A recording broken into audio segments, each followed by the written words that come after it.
pessoal, sou o professor Etereldes, do Departamento de Matemática da UFES, e venho mais uma vez falar sobre os índices da pandemia aqui no Espírito Santo e também como estamos com relação aos indicadores determinados, pela Fiocruz para o retorno seguro das atividades presenciais nas escolas.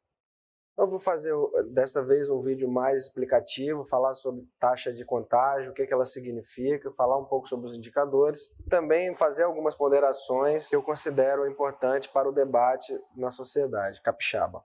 Sobre a taxa de contágio, o que significa essa taxa e qual é a condição que nós estamos aqui no Espírito Santo e na semana do dia 18 de setembro. Estávamos, A taxa de contágio basicamente significa a velocidade de transmissão da doença. Então significa o seguinte: se você tiver 100 casos ativos, quantos casos em média esses 100 casos ativos infectam? Então aqui, por exemplo, no dia 18 de setembro, a gente está com a taxa de 0,89, significa que 100 pessoas infectadas, 100 casos ativos, infectam, em média, outros 89. Sempre que tiver abaixo de 1, significa que o número de casos novos, na média, vem caindo. Vinha caindo numa velocidade mais alta, significa a taxa bem abaixo de 1, A descida mais íngreme, e à medida que a taxa vai se aproximando de 1, a descida vai ficando menos íngreme. Até o momento que, se ela se tornar acima de 1, significa que você retorna à subida. Então eu vou mostrar isso aqui na curva. A gente teve uma taxa de contágio próximo de 1 aqui no pico, e aí então a taxa começou a cair. Ficou abaixo de 1, a contaminação começou a cair.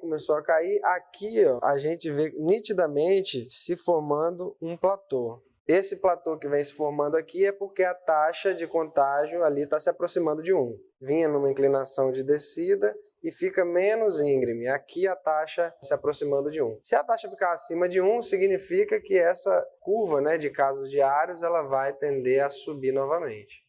Então a gente subiu, formou um platô alto e agora está formando um platô mais baixo, em torno de 450 casos. Bom, aqui a gente passou a ter um platô formado aí na primeira semana de setembro. Isso vai impactar na curva de óbitos provavelmente 12 a 14 dias depois, 2 semanas depois. Então a gente está vendo aqui na curva de óbitos que a alteração da tendência começa a ocorrer aqui. E aí a gente precisa monitorar para ver se isso vai se confirmar um platô aqui também na curva de óbitos. Se confirmar um platô aqui na curva de óbitos, também, isso significa que isso é reflexo do platô lá da curva de contaminados. Se você aprendeu, por exemplo, o manejo hospitalar, que isso aconteceu certamente na pandemia, isso faz com que essa relação entre óbitos e contaminação seja diferente. Outra coisa importante também destacar é que se você mudou o protocolo de testagem, passou a descobrir mais casos leves da doença, isso significa que o número de casos vai subir, pode formar um platô, até uma subida na curva de casos, e isso não impactar numa subida da curva de óbito. É preciso monitorar. Certamente, aquele impacto de platô na curva de contaminados não é reflexo de mudança de testagem ainda, porque lá vai até o dia 18, a taxa de transmissão, e o impacto da mudança de testagem ainda não ocorreu também na curva de contaminação. Então, a que se deve esse platô? A velocidade da descida passou a ser mais lenta justamente após o feriado. Isso é uma prova de alta interação no feriado fez isso? Bom, não é uma prova, mas a gente sabe que a transmissão se dá pessoa a pessoa. E se você aumenta muito a interação, a tendência, havendo ainda muitas pessoas suscetíveis, a tendência é que a gente tenha uma alteração também na curva de contágio.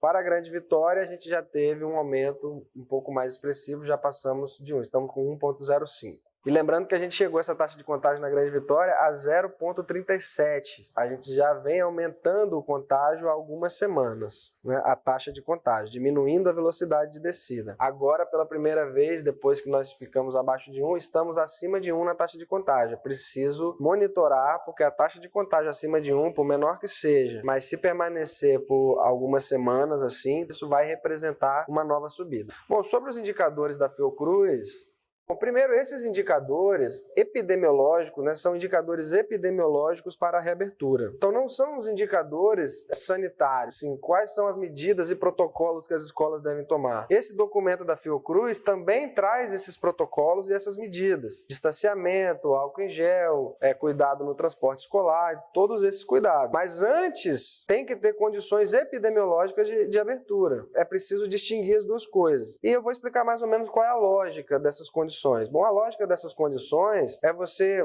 ter a transmissão comunitária menor que um caso novo por 100 mil habitantes. Significa que você está num patamar bem baixo da curva de contágio. Lá a gente está hoje é dia 30 de setembro, com essa média móvel de casos aqui, 535. Então está ainda pior do que a avaliação que foi feita no dia 25 de setembro, que é essa aqui. Bom, a taxa de transmissão no dia 25 de setembro era 0,74. Como que estamos hoje? Hoje a nossa taxa de transmissão no Espírito Santo é 0,89. Bom, como é que está a nossa disponibilidade ou taxa de ocupação de leitos? Bom, essa taxa ainda continua em torno de 44%. A previsão de esgotamento de leitos é superior a 57 dias? Eu diria que sim, ainda com a velocidade que temos hoje, essa condição ainda é satisfeita. Essa redução de 20% no número de óbitos e casos graves de síndrome respiratória também continua valendo? Bom, a resposta é sim. A gente diminuiu bastante, né? Está em torno de 27 essa redução. A nossa média móvel hoje está em torno de 9,79 e essa redução hoje está em 27% e vem caindo. Bom, a taxa de positividade. A taxa de positividade, aqui eu queria fazer um comentário, que é o seguinte: a gente nunca solicitou que esses dados de positividade fossem expostos, né, fossem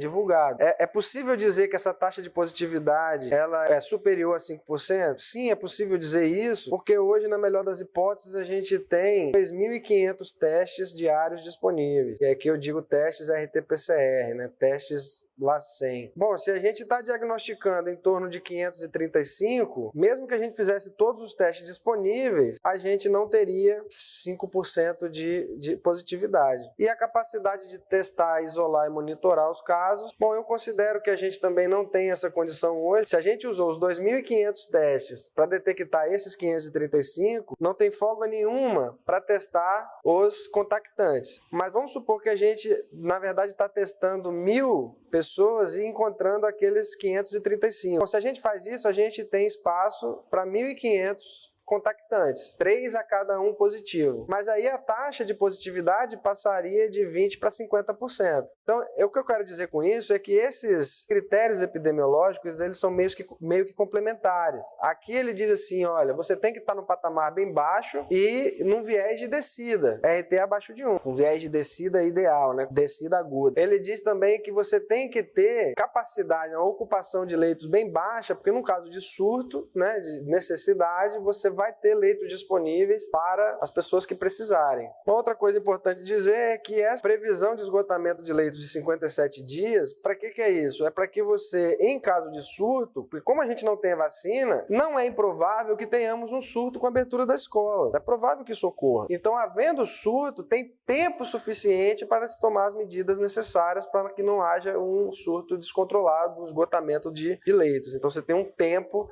né, razoável de 57 dias para tomar essas medidas. É claro que pode-se dizer que esses critérios são muito rígidos. Por exemplo, não é possível dizer que a gente vai, aqui no Brasil, qualquer território vai ter capacidade de testar 80% dos casos, diagnosticar 80% de todos os casos, considerando assintomáticos e tudo mais. Isso é inviável. Então, assim, é possível pensar que possa haver uma flexibilização desses indicadores?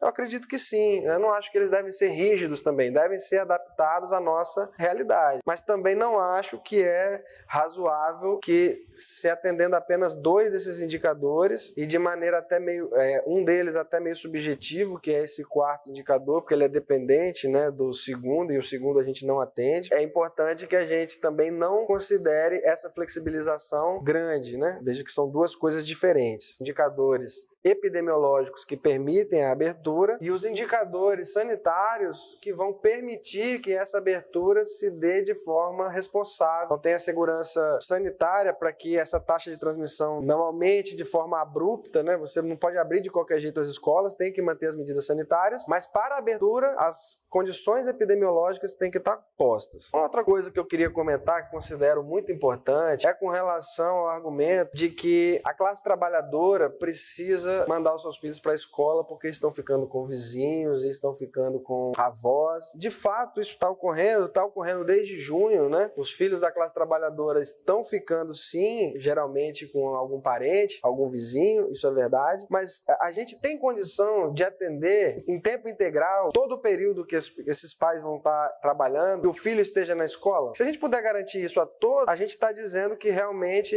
esses alunos vão ficar todo o período que os pais estão trabalhando na escola. Mas se não, no contraturno eles vão ficar com quem? Eles vão para a escola de manhã e à tarde vão ficar com quem? Se ficarem com os avós, obviamente estamos aumentando o risco desses alunos contaminarem seus avós, porque hoje, se só os pais trabalham e os avós estão ficando com os netos ou os vizinhos cuidando dos filhos dos vizinhos, o único vetor de contaminação é quem sai para trabalhar. Com a escola aberta, o que vai acontecer é que você vai ter 2 vetores de contaminação. O estudante que vai para a escola num turno e fica no contraturno com esse idoso, mais o pai da criança, né, que retorna para casa depois do trabalho, pode contaminar o filho que contamina o idoso. Então a gente tem a chance de se contaminar esse idoso aumentada. Bom, outro argumento que eu gostaria de colocar, de contestar, é o seguinte. Eu ouvi um argumento de que a previsão é que apenas 25% dos estudantes retornem, porque a volta será facultativa. Bom, esse argumento é de fato muito ruim, porque quem vai retornar então? Vai ser aqueles pais que estão tomando todas as medidas sanitárias indicadas pelas autoridades, inclusive do governo, que a gente vem tomando até agora, né, por indicação do governo, acreditando que o governo tem feito um excelente trabalho na condução da crise sanitária da pandemia. Então a gente vai agora, essas pessoas que estão tomando todos os cuidados, o governo diz, não é seguro voltar para a escola. Esses pais vão dizer que não, devem acreditar no governo ou não? Acreditaram até agora, devem acreditar ou não? Se disser que sim, obviamente não serão 25%. Se disser que não, nós estamos dizendo que a escola está sendo aberta justamente para os negacionistas, que já estão indo à praia, que já estão levando seus filhos aos shoppings, que já estão vivendo uma vida normal, e são justamente essas pessoas, o comportamento dessas pessoas que dificultam o enfrentamento à pandemia. Então é para qual grupo que nós estamos abrindo as escolas? Seria para qual público? Seria para o público negacionista, que já está nas ruas, que já está indo nas praias, como os argumentos estão sendo usados, já estão indo no shopping? Para esse público que nós vamos abrir as escolas? E é para aqueles que estão confiando no governo até agora, confiando nas autoridades sanitárias, ficando em casa, mantendo os protocolos. Esses é para continuar em casa? Agora não é para acreditar mais que é seguro voltar? Seria isso? Então esse argumento também é muito ruim.